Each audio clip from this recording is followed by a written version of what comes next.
Merci de prendre une fois encore le rendez-vous de votre émission dominicale Week Echo. Bienvenue à tous. Depuis le 31 juillet dernier, les activités de collecte des déchets solides ménagers ont démarré dans certaines villes du Grand Nokoué conformément à la volonté du gouvernement exprimée à travers le projet de modernisation de la gestion des déchets solides au Bénin. Le service de pré-collecte actuellement en cours est donc gratuit dans certaines zones bien identifiées. Et à la manœuvre, la société de gestion des déchets et de la salubrité dans le Grand Nokoué. Son directeur est avec nous ce matin. Et avec lui, il va nous expliquer plutôt le projet et comment est-ce que ce projet est mis en œuvre. Restez donc en place pour en savoir davantage. Mais avant, les confrères et moi, nous allons parler de la place des langues nationales dans le développement. Il y a quelques jours, vous l'avez certainement suivi, un examen national d'alphabétisation a eu lieu. La vision est d'en faire un levier pour le développement économique. En quoi donc l'alphabétisation en langue nationale peut-elle impacter le développement de notre pays? Ce sera la question au menu du décryptage. C'est donc parti pour 52 minutes d'émission. Le premier arrêt, c'est le mini-journal à la présentation Nadège Omolade Sani.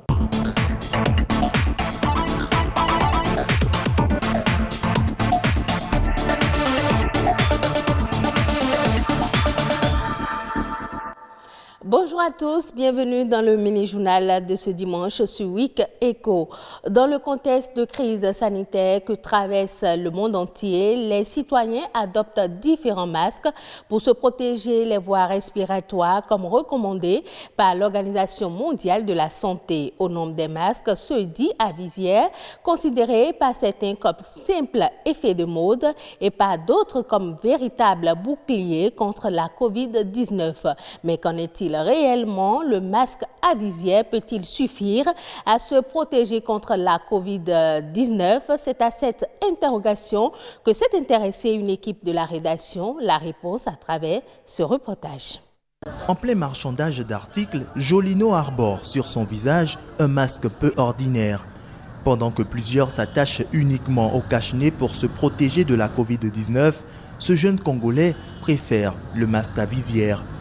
C'est moins étouffant par rapport à l'autre. Parce que l'autre, là, quand je l'ai mis, ça me faisait mal aux oreilles. Mais avec ça, là, je me sens un peu à l'aise, quoi. Un choix pas du tout partagé par tous dans ce contexte de crise sanitaire où il faut protéger entièrement les voies respiratoires. Moi, je ne peux pas le porter. Parce que ça n'a pas de protection. Il n'y a pas de protection là.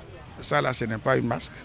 C'est quelque chose qu'ils ont porté pour faire un peu d'accord, comme on dit. Ça, quoi, au moment où c'est arrivé, c'est jusqu'à 35 000 francs la douzaine.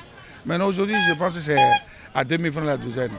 Composé d'une couverture transparente en plastique et une monture comme des lunettes faites dans la même matière, ce masque se retrouve sur plusieurs étalages ici, au marché d'Antokba.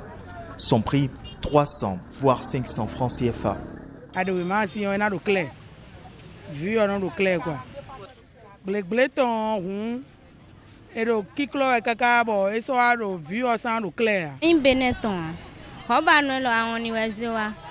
Mais dès wado mi wase bo edo lo radio ni etachon elo obligé na voiture elo do tojan parce que elo est important de lo elo do elo kun important de wazon bo elo wa jai si we le be elo wa din elo jai.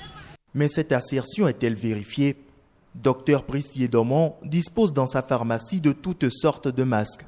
Pour lui, le masque à visière n'est pas sans importance, seulement il ne protège pas à 100%. Vous avez les masques chirurgicaux, les masques KN95 ou FFP2, qui sont des masques de protection respiratoire. Mais le virus peut également pénétrer à travers les yeux. Donc, il y a un risque qui n'est pas négligeable, contre lequel on lutte en portant la visière. Mais lorsque vous êtes dans un environnement confiné, les particules du virus qui peuvent rester en suspension jusqu'à 3 heures de temps en fonction des conditions climatiques peuvent passer en dessous de la visière de protection et donc vous contaminer. Arborer simplement un masque à visière n'est donc pas synonyme de protection contre le coronavirus. Un masque chirurgical ou réutilisable, en plus du masque à visière, tel est le bouclier parfait.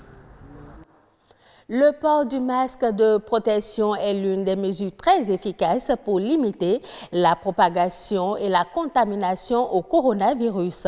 Au Bénin, différentes mesures ont été prises par le gouvernement, dont le port de masque de protection obligatoire. S'ils permettent de sauver des vies, les masques auraient aussi leurs limites. Selon certains citoyens, le port permanent crée des désagréments, dont des difficultés de respiration ou même des réactions cutanées. Mais en réalité, y a-t-il un risque à porter en permanence son masque?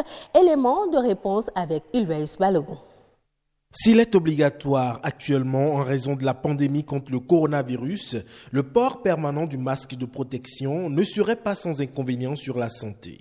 De nombreux citoyens se plaignent de ces désagréments lorsqu'ils mettent leur masque durant plusieurs heures. Je l'ai dans mon sac, mais ça m'empêche de bien respirer, quoi. Ça me dérange un peu. Des fois, je n'arrive pas à respirer correctement. En effet, parmi les risques possibles liés au port prolongé du masque, certains spécialistes citent des difficultés pour respirer, des maux de tête ou des lésions cutanées. Effectivement, les effets indésirables liés au port du masque sont de plus en plus fréquents. Il y a des gens qui s'étouffent. Il y a des gens qui perdent connaissance, parfois même. On ne saurait parfois toujours tout lier au port de masque, mais il y a quand même beaucoup d'effets indésirables, notamment des allergies.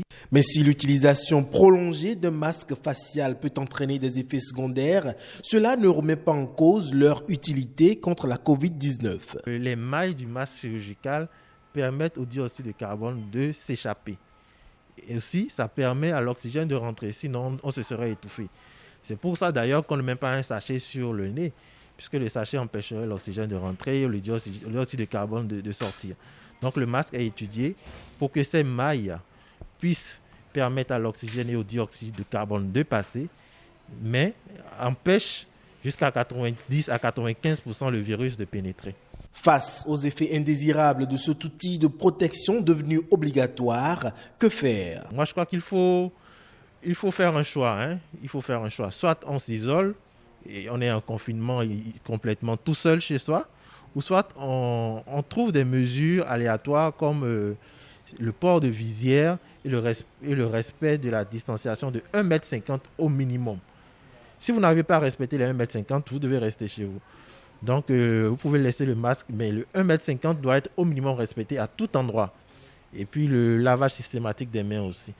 Donc, il y a des visières qui peuvent être adaptées à ces gens-là qui ont des effets indésirables graves liés au port de masque chirurgical ou autres.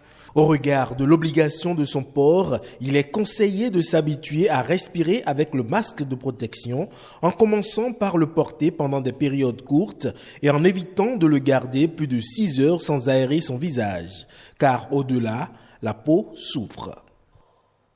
Vous le savez, les vacances, ce n'est pas seulement le repos et les distractions. Pour permettre aux apprenants de préparer la prochaine rentrée, il y a entre autres activités les cours de vacances. Démarrés depuis plus de 3 semaines, ces cours de mise à niveau constituent des moments propices pour se projeter sur les champs de formation auxquels les apprenants feront face au cours de la rentrée scolaire suivante. À quelques jours de la fin de ces cours de vacances, quel bilan peut-on faire du niveau des apprenants? Rodrigue Blondoumé, Daniel Josué Sosa. C'est presque la fin des cours de vacances. Dans la plupart des écoles et collèges, l'heure est aux évaluations sommatives.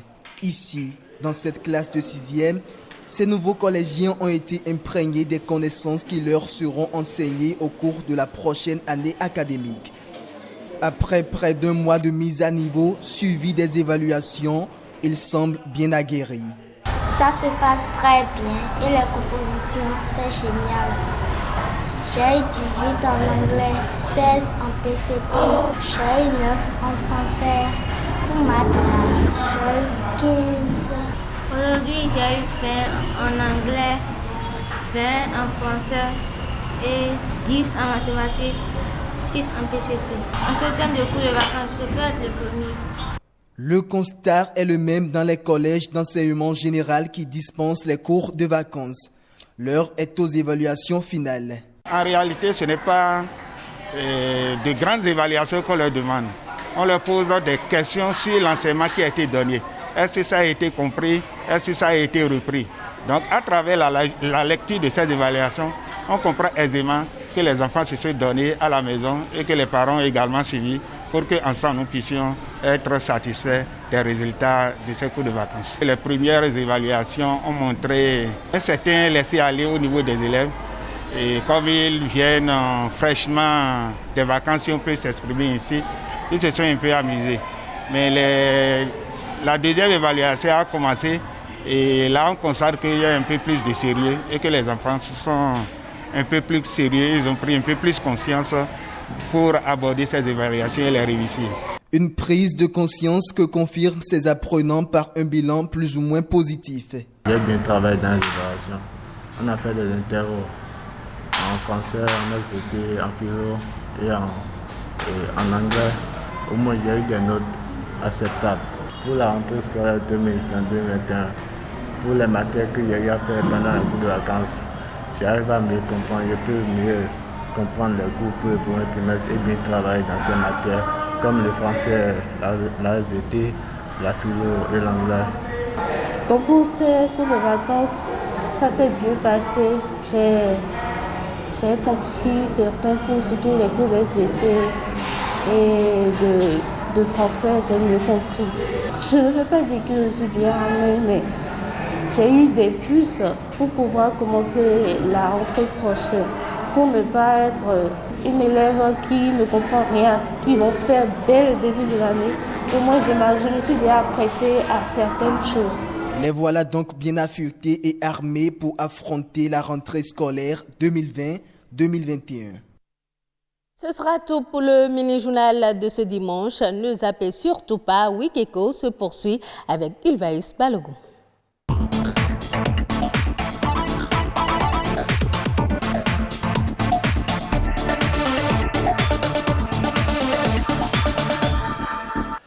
Et voilà, sans transition, la revue de presse économique avec Patrick Adjagodjou.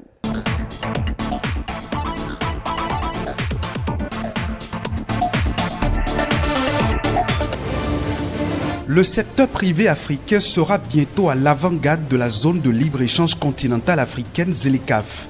La Commission de la Communauté économique des États de l'Afrique de l'Ouest CEDEAO s'y prépare activement. Elle veut aider les acteurs du secteur privé à bien jouer leur rôle dans la vitalité du marché unique africain. Pour y arriver, la CEDEAO sensibilise le secteur privé sur la ZLECAf, nous informe l'économiste dans sa parution du jeudi 3 septembre 2020. Le journal va dans les détails et explique que l'institution communautaire invite les entreprises privées africaines à s'organiser dès maintenant pour être au cœur de la zone de libre-échange continentale africaine. Car, à en croire l'auteur de l'article, la ZLECAf va décupler le volume du commerce intra-africain dès son entrée en vigueur. La réalisation du projet de construction du complexe hôtelier La Marina à Ouidah est bientôt une réalité. Ce projet s'inscrit dans une vision de valorisation touristique du patrimoine culturel et historique de la ville de Ouidah. Pour passer à une nouvelle étape de sa concrétisation, l'événement précis nous apprend à la page 8 de sa publication du jeudi 3 septembre que le gouvernement dédommage les personnes affectées par la réalisation de ce complexe. Une cérémonie de remise de chèques a été organisée le 1er septembre dernier à Ouidah afin de permettre aux populations expropriées de rentrer en possession de leurs fonds. Les chèques reçus sont immédiatement tirables dans les institutions financières. Autre projet, autre expropriation, les populations expropriées des communes de Parakou, Djougou et Natitengu dans le cadre de la construction des centrales solaires du MCA 2 d'une capacité totale de 35 MW seront bientôt fixées sur le sort. Le Progrès confirme l'information à travers la manchette de sa parution du 31 août 2020, dédommagement sur les emprises des centrales solaires du MCA 2, les expropriés satisfaits dès octobre. Le ministre en charge du plan a rassuré les populations bénéficiaires à la faveur d'une descente sur les sites devant abriter les centrales solaires photovoltaïques. La presse du jour, tout comme l'événement précis et Fraternité ont aussi relayé l'information.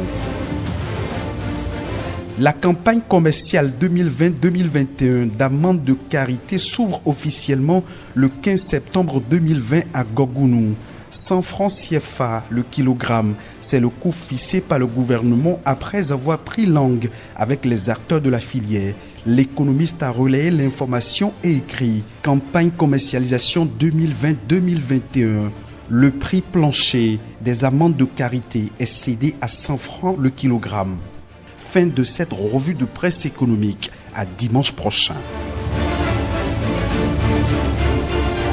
Je l'annonçais à l'entame de cette émission. Dans le décryptage, on aborde l'alphabétisation en langue nationale et sa place dans le développement du Bénin. C'est l'instant décryptage.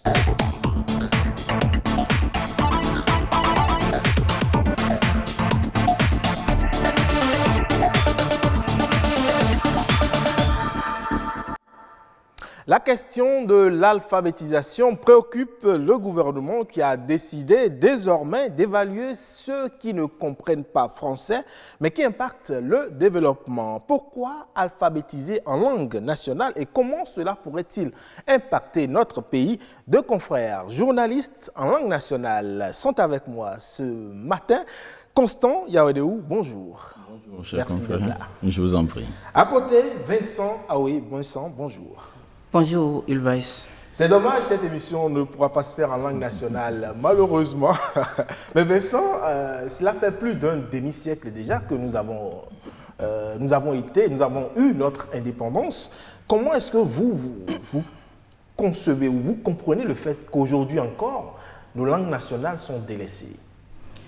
Merci beaucoup, Ulvaïs. Merci également pour le choix de ce sujet-là, parce que c'est un sujet très important et ça peut nous permettre vraiment de comprendre ce qui se passe réellement en termes d'indépendance. Je crois que votre question, pour démarrer, plus d'un demi-siècle d'indépendance, mais nos langues sont à ce stade-là aujourd'hui. Ça montre effectivement qu'on n'est pas réellement indépendant. Surtout sur le plan linguistique, on n'est pas indépendant. Quand on a eu l'indépendance en 60, on a continué de faire tout avec le français. Tout à fait. Et jusqu'aujourd'hui, la preuve, même l'éducation à l'école, c'est en français. Le système de colonisation français, le système français de colonisation, un système, on appelle ça l'assimilationnisme intégral. Le français, ce n'est pas le même système que le système anglophone. Les Anglais, quand ils ont colonisé, ils ont laissé des pans aux autochtones pour évoluer en même temps qu'ils étaient avec eux. Mais le français, c'est le système qui nous a colonisé qui a fait que jusqu'aujourd'hui, quand bien même on nous a donné l'indépendance, on continue d'utiliser le français et tout. Donc, on avait tout assimilé. Le français nous avait délaissé ce qui faisait même notre identité nous était pris. Parce que la langue, c'est l'identité même de l'homme. C'est comme l'acte de naissance. Ouais. Alors, Constant, vous, comment est-ce que vous comprenez le délaissement, on va dire, apparent des langues nationales? Oui, et le confrère a commencé par le dire, il faut dire que nous avons mal pris notre indépendance. Nous n'avons pas préparé l'indépendance aussi bien que c'est tel qu'on l'a servi que nous avons pensé que ça pouvait servir à notre développement. Ceux qui ont vraiment pris leur indépendance, comme les Chinois, on a compris aujourd'hui, on a vu là où ils sont. Ouais. Bon, mais nous avons pensé que ce n'est pas là où les autres ont pris pour évoluer, que nous aussi, nous allons prendre pour nous développer, si bien que le problème d'identité s'est posé. Donc, je crois que l'initiative qui est en train d'être développée, qui est d'introduire l'alphabétisation dans nos écoles, est une très bonne initiative. Sans vous mentir, moi je suis de deux intellectuels, de deux enseignants, mais je parle langue nationale aujourd'hui mieux que le français, je suis plus à l'aise dedans sur les antennes. Parce que en 79, 78, 79, c'était dit qu'il devait y avoir les langues nationales comme épreuve facultative au CFEB. C'est là où nous avons reçu des cours d'alphabétisation à l'école. C'est ça qui nous a donné le goût. Si vous me demandez de traduire un texte aujourd'hui, dont je dois poser la voix, je suis obligé d'écrire. Je suis plus à l'aise pour écrire, qu'en français, et lire, pour ne pas avoir à chercher pour les expressions, parce que je suis obligé de traduire en même temps du français en fond et du fond à l'expression fond qui correspond réellement. Vous voyez, c'est un travail intellectuel et c'est ça qui fait le gros problème. Donc, nous n'avons pas cherché à avoir notre identité. Le fait d'avoir plusieurs langues peut constituer un handicap parce que cela ne pourrait pas s'entendre qu'on prenne la langue d'une communauté au détriment d'une autre communauté. Oui, ça peut être un handicap, mais ce n'est pas le handicap majeur. Parce que si vous regardez en Afrique, il y a des pays qui sont parvenus à le faire. Vous prenez l'exemple du Sénégal, par exemple. Le Wolof, c'est une langue nationalement parlée par tout le monde. Même si vous n'êtes pas d'origine Wolof, vous parlez Wolof. Dans d'autres pays également, l'expérience se fait. Mais comment ça se passe pour y arriver? Et les langues, la question de la langue, c'est très sensible. Tout à l'heure, j'ai parlé d'identité. La langue, c'est votre identité. Donc, quand on vous arrache votre langue, c'est qu'on vous arrache votre identité. Et quand on vous arrache votre identité, c'est que vous n'existez plus. Vous cessez d'exister. Donc, c'est pour ça le problème de choix, c'est pour ça le choix pose problème. Et lorsque vous dites, il faut choisir 2, 3, ceux dont les langues ne sont pas choisies, ils se sentent exclus. Donc, lésés. Et ça peut amener même à des affrontements. Maintenant, dans une condition comme ça, que faut-il faire? Oui, pour y arriver, comme je le disais, il faut déjà commencer par les langues qui sont disponibles. Si c'est à enseigner, il faut déjà commencer par les enseigner à des niveaux micro. Parce que toutes les langues ne se parlent pas partout à la fois. C'est vrai, il y a des langues qui ont une envergure un peu nationale ou régionale ou sous-régionale dans le pays. Mais déjà des langues qui ont même une envergure locale existent. Et les gens s'identifient par rapport à ça. Ils existent par rapport à cette langue-là. Donc il faut déjà lancer ces langues-là. Toutes ces langues-là dans leur milieu de prédilection. Vous comprenez? Et avec le temps, la sélection se fait de façon naturelle. On ne choisit pas la langue, c'est la langue qui s'impose dans la communication. Parce que vous voyez, au Bénin, c'est la pratique qu'on fait de la langue, ce n'est même pas au Bénin, partout dans le monde, c'est la pratique qu'on fait de la langue qui fait évoluer la langue. Et c'est ça qui fait que la langue s'impose. Et dès que la langue va s'imposer elle-même, ce n'est pas un travail de quelques années. D'accord? Il faut plusieurs années pour y arriver. Mais il faut déjà commencer. Vous lancez toutes les langues dans leur région de prédilection et la pratique, avec le temps, les langues commencent pas à se dégager. Les langues commencent pas à se dégager. Et au finish, vous finissez par avoir, même si vous n'avez pas une seule langue, vous allez avoir peut-être 2, 3. Pour le Bénin, par exemple, 3. Si on a jusqu'à 3, ce n'est pas mauvais. Et oui, et quand on sait qu'au Bénin, vous l'avez dit, il y a des langues qui sont les plus parlées, les plus comprises, notamment quand on prend le fon. Même jusqu'au nord, il y a beaucoup de personnes qui parlent le fon. Et au nord, la langue majoritaire, c'est souvent le Dendi. Alors on sait que déjà, il y a 2 langues qui sortent du lot déjà. On pourrait déjà commencer par passer par ces langues-là. Oui, si vous voulez, et en termes de langue, pour ne pas léser des gens, il ne faut pas parler de langue grande, de grande langue ou de langue. Toutes les langues sont grandes. Même si le nombre de locuteurs n'est pas élevé. D'accord? Mais il faut parler peut-être de langues à grande communication. Donc, des langues véhiculaires, si vous voulez. Des langues véhiculaires. Vous avez le fon comme langue véhiculaire. Disons pour la partie du sud ici, vous avez le fon comme langue véhiculaire, même si vous n'êtes pas fon, vous faites l'effort de bricoler quelque chose en fond. Au nord, vous avez le Dendi, qui est une langue véhiculaire également. D'accord? On peut dire que ces 2 langues-là émergent comme des langues de grande communication. Et ça se traduit même déjà dans certains programmes. Quand vous prenez par exemple les programmes des radios qui parlent des langues nationales, chez nous par exemple, ces 2 langues-là étaient déjà considérées comme des langues de grande communication. Et les grandes éditions se faisaient déjà dans ces langues-là. Vous voyez? Donc c'est un peu comme ça, les langues s'imposent. Alors Constant, introduire les langues nationales dans le système éducatif devient aujourd'hui important. Mais Vincent l'a dit, le choix de la langue qu'il faut apprendre est problématique. Oui, et c'est ça que je disais tout à l'heure, c'est problématique parce que tout le monde, toutes les langues ont leur valeur, ont la même valeur à l'origine, mais c'est l'usage qu'on en fait qui est le problème. Et c'est tel qu'il l'a dit, c'est comment nous allons introduire à la base toutes ces langues pour que de façon sélective, ça puisse s'imposer, qui va faire le choix. Parce que et c'est pour ça que je voudrais attirer l'attention des autorités qui sont en train de faire, d'oser aujourd'hui, de comprendre que ce n'est pas en leur temps peut-être que les résultats que nous voulons, que nous aurons les résultats. Absolument pas. Parce que pour que ces langues s'imposent, c'est que tel que ça a commencé, on a quitté l'alphabétisation classique. Oui. Et pour que ce que nous sommes en train de dire, tel qu'on le souhaite, que ce soit au service pour le développement, l'alphabétisation de développement, nous ne pouvons pas l'obtenir. Si on doit l'obtenir, ça va être que nous avons une seule langue, comme je l'ai dit en Chine ou en France ou en Angleterre.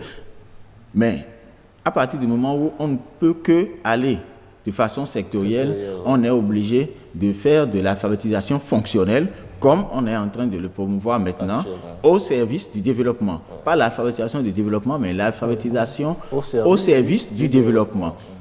Et pour le faire, c'est qu'il faut, tel que le programme est lancé, et nous l'avons su, il faut effectivement que dans une première partie, il y ait l'éveil de conscience. Que ça puisse permettre aux populations, à ceux qui pratiquent cette alphabétisation, d'avoir l'éveil de conscience, de développer leur dimension psychologique pour se dire, avec ça, je peux réussir.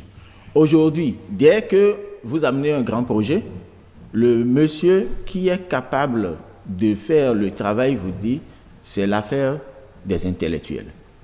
Alors qu'il est mieux renseigné que les intellectuels. Ils vous disent, cette saison, il n'y aura pas de bon maïs, vous n'en aurez pas, quels que soient les engrais, quelle que soit la technique que vous allez développer. Vous ne l'aurez pas. Bon, donc il va falloir forcément que dans les secteurs de développement à la base, qu'on puisse introduire l'alphabétisation fonctionnelle. C'est ça qui va permettre à nos populations de développer des concepts. Ils sont assez intelligents pour le faire. C'est parce qu'ils se disent c'est l'affaire des autres. Mais à partir du moment où ils sont récupérés et ils peuvent impliquer, ils peuvent échanger, ils peuvent améliorer leur productivité, ils ont des éléments pour améliorer leur système de travail et autres, vous allez voir que nous allons commencer par avoir des coopératives performantes. Ils vont commencer par se retrouver en groupe, en petits groupes industriels, et c'est ça qui va nous permettre d'avoir des industries, et ça va être au service du développement économique. Vous évoquiez tantôt l'éveil de conscience, qui me semble important parce qu'il n'est pas seulement du rôle de l'État de participer à l'alphabétisation, il y a également le cercle familial. Aujourd'hui, il y a des familles où même le chef de famille impose à ses enfants de ne parler que le français. Et du coup, les jeunes ne comprennent plus leur langue. Les jeunes ne comprennent plus la langue. C'est comme je disais à mes stagiaires, la dernière fois, je dis, toi tu es d'où? Toi tu es d'où?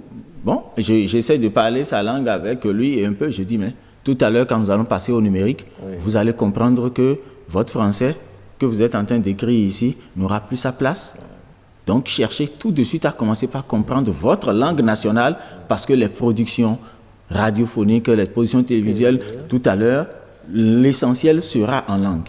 Donc, vous avez les rudiments, mais si vous devez avoir une place dans la communication, demain, ça doit être en langue nationale. L'avenir est là, il faut commencer. Parce qu'ils n'ont jamais été au village, ils ne connaissent pas leur langue, c'est le français, et le français encore mal parlé, parce qu'on parle le français au Bénin.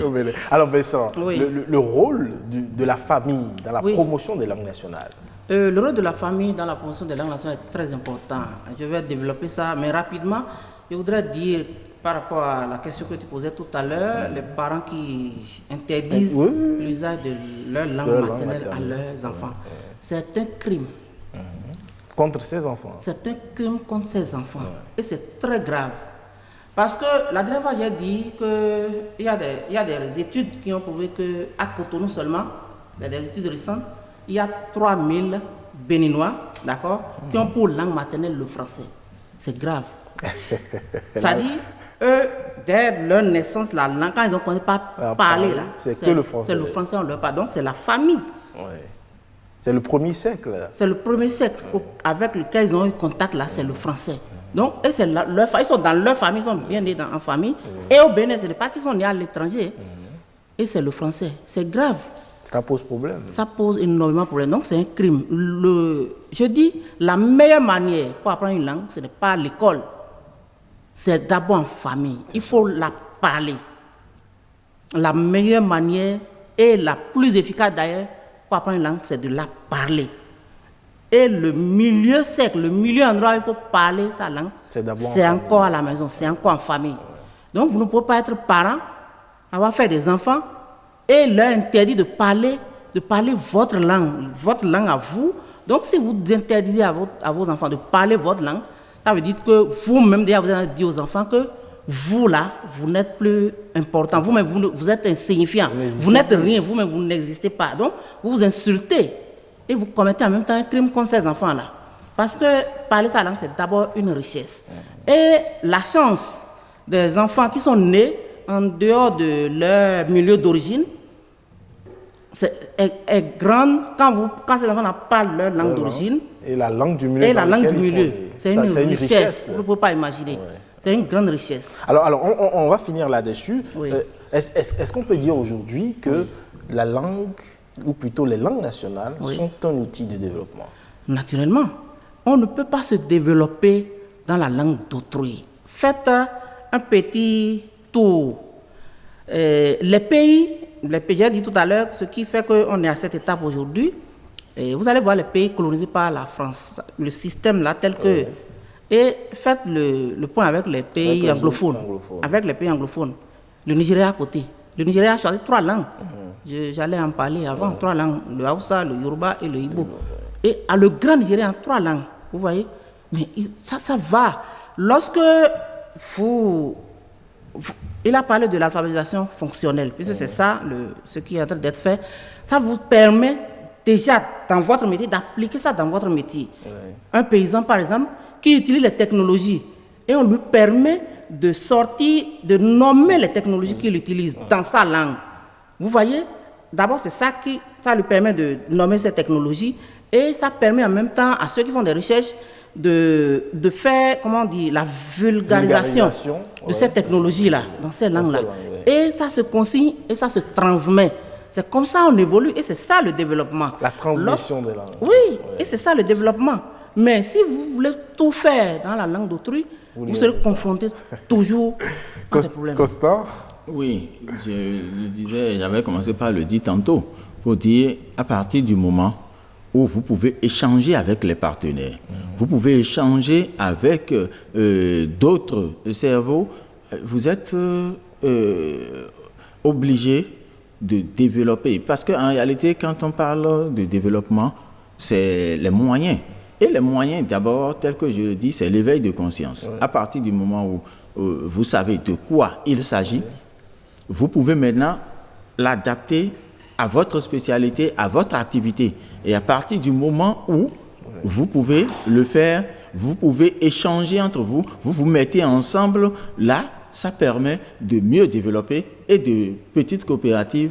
Nous irons à de grandes coopératives, à de petites industries et tout ça. Et aujourd'hui, avec la vision du gouvernement, je crois que c'est très important, l'alphabétisation fonctionnelle, parce qu'on est en train de développer aujourd'hui, on a quitté la phraseologie, on est en train de quitter la formation classique où tout le monde doit être accordé, et on est en train d'installer des lycées, des lycées techniques, oui. Donc avec ça, et vous allez constater, un enfant qui comprend bien sa langue nationale, qui va au village, qui échange avec l'environnement et qui va faire le lycée technique, oui. Vous allez comprendre qu'il y aura une adaptation très facile. Et forcément, le développement est là parce que ça va être dans tous les domaines que ça pourra se développer. Merci à vous, chers confrères. Vincent Yaouedéou, merci d'être passé. Oui. Constant Yaouedéou, merci d'être passé. Oui. Et Vincent, oui, merci également d'être passé. Et je dois dire que il y a déjà un clavier en fond qui a été déjà créé par un Béninois. Ça fait partie des innovations qui impactent le développement. Non, ce n'est même pas qu'un fond. Il y a des claviers dans beaucoup de langues. Hein. Merci à vous. Le Yoruba est en avance là-dessus. Ah oui, tout à fait. Je confirme. Merci à vous. Et sans plus tarder, on installe le plateau du dossier de la semaine. On part.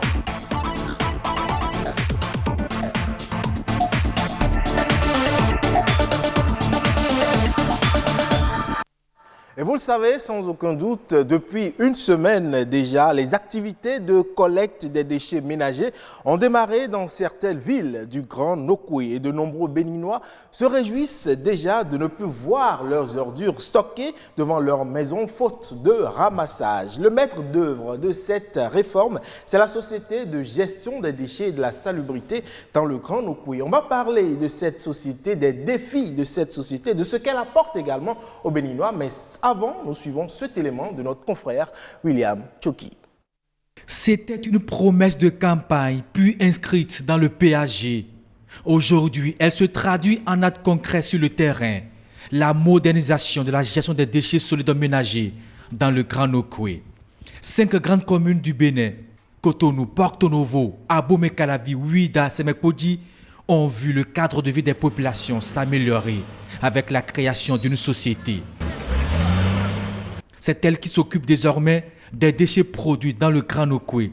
Un an après le démarrage effectif des activités, ces responsables de la société partagent avec la presse la problématique de la gestion des déchets et la révolution qui caractérise le secteur. Ce projet regroupe 7 composantes. Nous avons 4 composantes opérationnelles, c'est-à-dire au niveau de la gestion des déchets, nous avons 3 principales composantes. La pré-collecte, collecte et transport, parce que nous avons dit qu'on ne peut pas faire de la pré-collecte sans faire de la collecte et le transport. Ensuite, il y a la composante tri-valorisation. Et puis, la 3e composante, c'est l'enfouissement, parce que nous avons estimé qu'il faut faire les choses de façon durable. Avec l'avènement de la nouvelle société, une centaine de points noirs ont été effacés. La bêche ouest de Cotonou respire. Les artères sont balayées et désherbées. Au quotidien, les carnivaux sont curés. Nos villes ont retrouvé leur attrait.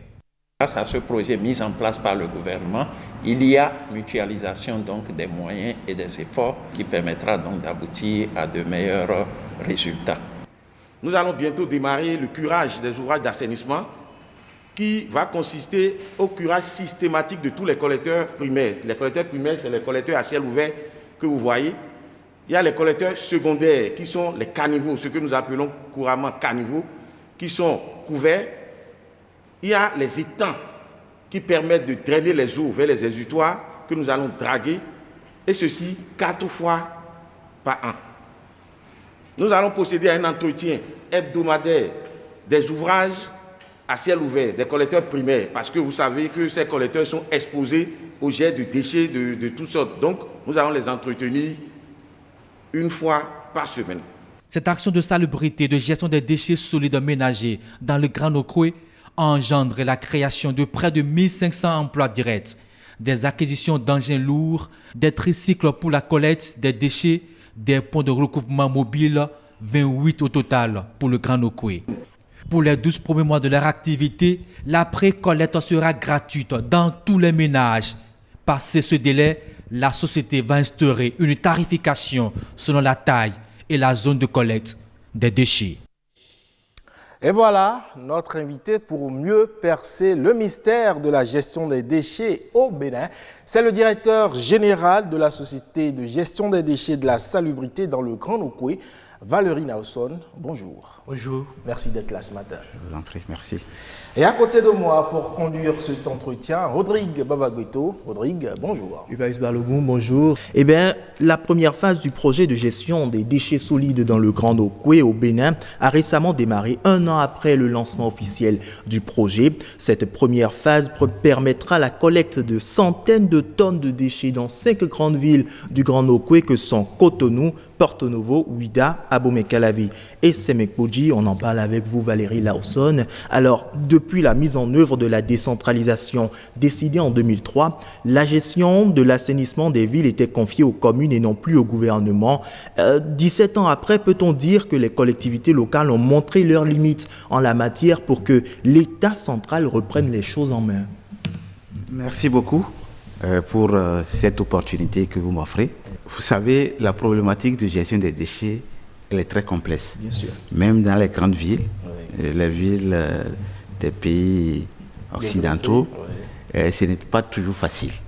Parce que ça nécessite de gros moyens. Ça nécessite des organisations assez efficaces. Et vous savez, c'est vrai, depuis la décentralisation, l'effectivité de la décentralisation en 2003, l'exercice ou cette compétence de gérer, d'offrir ce cadre assaini à nos citoyens et citoyennes est de la responsabilité des communes. Des communes, oui. D'accord. Mais cela ne veut pas dire que pour autant l'État se désengage, mais parce que tout ce qui est réglementation, tout ce qui est contrôle, c'est au niveau central. Mieux, c'est que lorsque les communes rencontrent des difficultés pour offrir ce service, l'État peut soit reprendre le service ou les accompagner. Et dans notre cas présent, l'État n'a pas retiré cette compétence aux communes, mais l'État est venu pour accompagner, puisque la société de gestion des déchets est une société de droit public, bien sûr, dont les membres du conseil d'administration sont entre autres les 5 maires des 5 communes. Et cela se justifie parce que si vous regardez bien l'histoire de la gestion des déchets dans notre pays, vous allez constater que souvent, c'est à travers des projets que nous faisons des petits pas. Bien sûr, de nombreux projets ont été mis en place. Et souvent, quand ces projets finissent, quelques années après, vous voyez que les acquis disparaissent. Bien sûr. L'autre chose qui est très importante, c'est qu'aujourd'hui, on n'a jamais réussi, à travers ces projets, on n'a jamais réussi à mettre ensemble ces communes pour que ces communes mutualisent leurs ressources, leurs moyens, pour pouvoir adresser de façon efficace cette problématique. Et donc, ce n'est plus pertinent de laisser chaque commune continuer par gérer les déchets. Et donc, voilà pourquoi le gouvernement a eu cette idée de pouvoir mettre en place cette société. Parce qu'on aurait pu le faire comme ça se fait ailleurs, aller chercher une firme internationale pour venir s'occuper de la gestion des déchets. La firme a un contrat peut-être de 5 ans, puis après il finit. Mais comment on pérennise cet acquis? Donc, en plus des difficultés financières, il y a cette nécessité de se mettre ensemble. D'accord. Et une fois venu maintenant, une fois dans les activités, quel état des lieux pouvait-on faire? Pourquoi est-ce que le problème de l'insalubrité est sempiternel, disons? Oui, je vous l'ai déjà dit tout à l'heure que ce n'est pas une problématique assez facile pour les communes. On a fait beaucoup d'expériences. Déjà, tout à l'heure, j'ai parlé des capacités des communes. Bien sûr. À pouvoir organiser et à suivre le service. Vous prenez par exemple la précollecte, qui est un maillon de la gestion des déchets, qui était toujours fait par les ONG. Les mairies n'ont jamais réussi à faire le suivi, à contrôler et à pouvoir sanctionner ou réguler le service.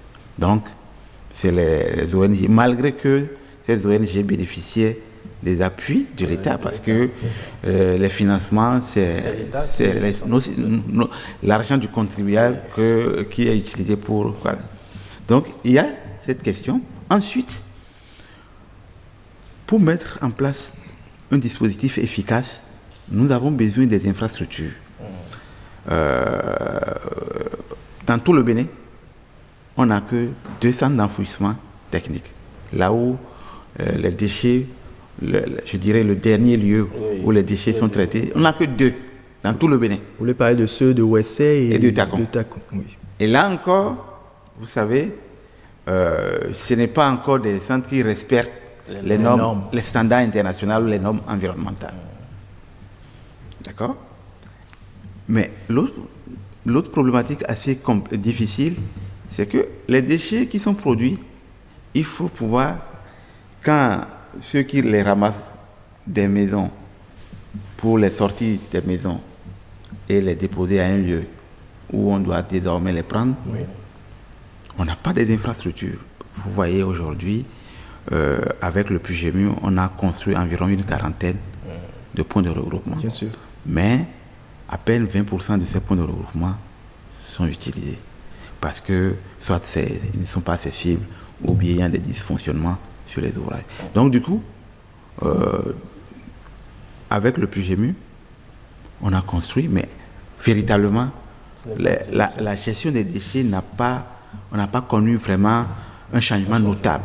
Alors, moi, je suis curieux de savoir, vous faites un état des lieux qui est très intéressant de la situation actuelle, mais la société qui a été créée, elle apporte quoi face justement à ce problème, à ces problèmes que vous venez d'énumérer? Je vais vous donner un exemple aujourd'hui. Depuis le 1er juillet que nous avons démarré la gestion des déchets dans le Grand Okoye, notre premier objectif, c'est de faire en sorte qu'il n'y ait plus de déchets dans nos quartiers. C'est-à-dire que les déchets qui sont ramassés dans les ménages aujourd'hui quittent complètement nos villes. C'est-à-dire qu'ils vont sur les 2 centres d'enfouissement, Ouessé et à Tacon. Alors qu'avant, il n'y a que la commune de Cotonou où on enlevait sur les 250 000 tonnes de déchets qui étaient produits par an, on enlevait à peine 10% pour... Donc vous voyez que nos rues, nos berges, nos bas-fonds étaient les réceptacles, constituaient les réceptacles de tout ce qu'on a produit pendant des années. Oui. Donc ça, c'est le premier changement que nous avons apporté. Le deuxième changement, vous voyez aujourd'hui, nous sommes revenus avant la crise de 1990 que nous avons connue, où les services publics étaient défaillants.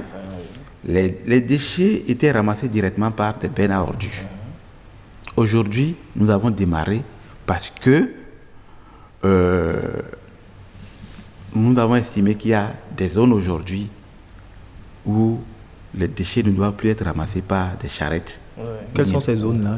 Par exemple, vous prenez les zones de cocotiers, de Padoua, de Ganchi, quartier Jacques. En fait, ces bennes à ordures sont spécifiques à certaines zones. Ils ne peuvent pas aller partout. Ils ne peuvent pas aller partout parce que c'est des dangers très fragiles.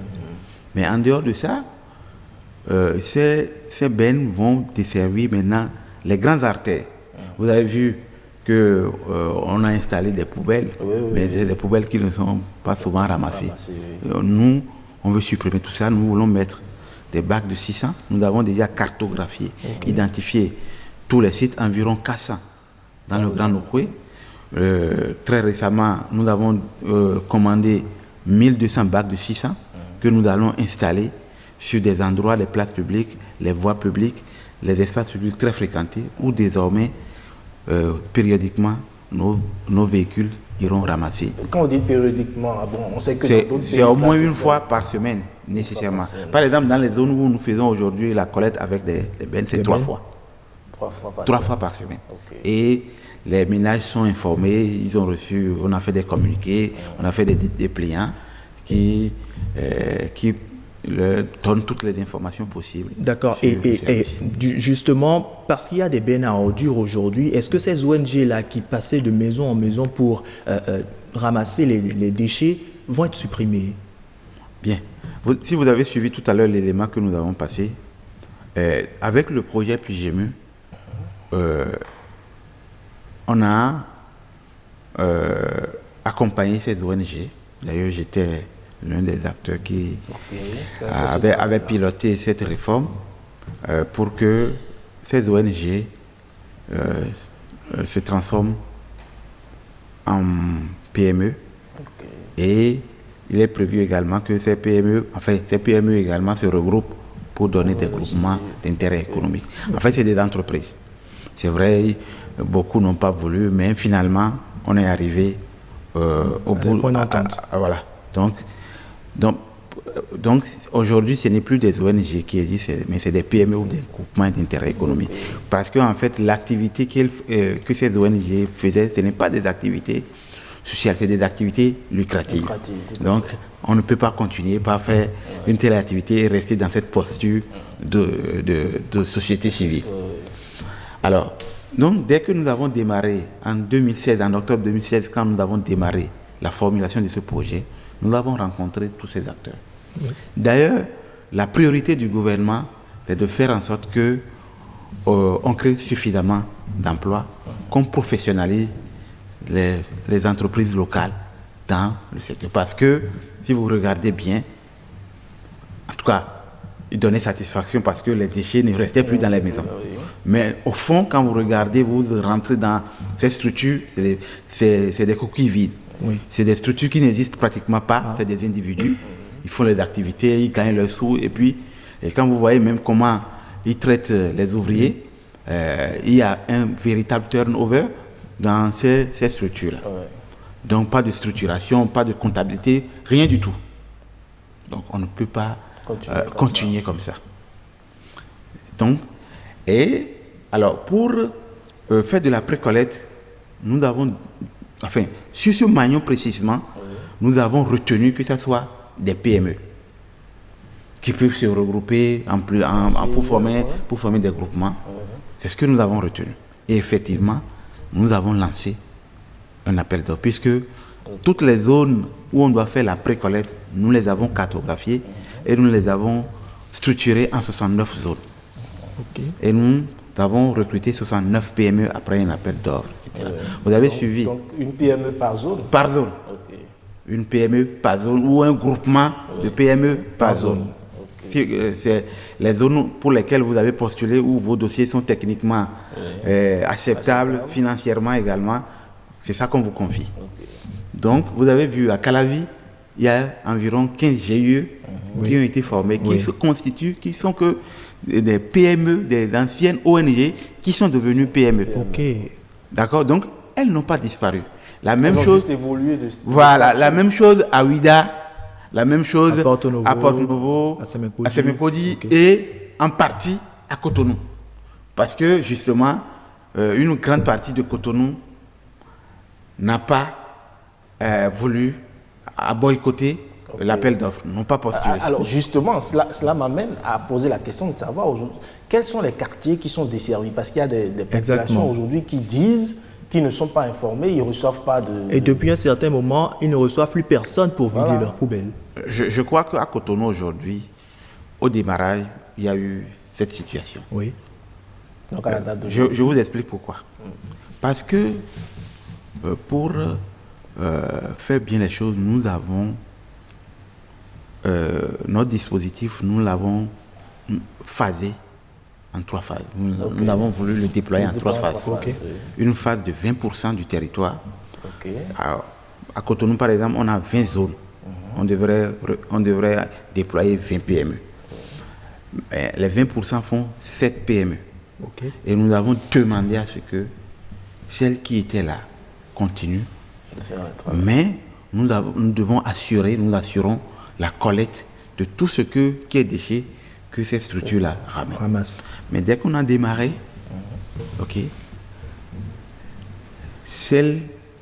les 13 zones où les structures existantes devraient continuer le service, elles ont abandonné.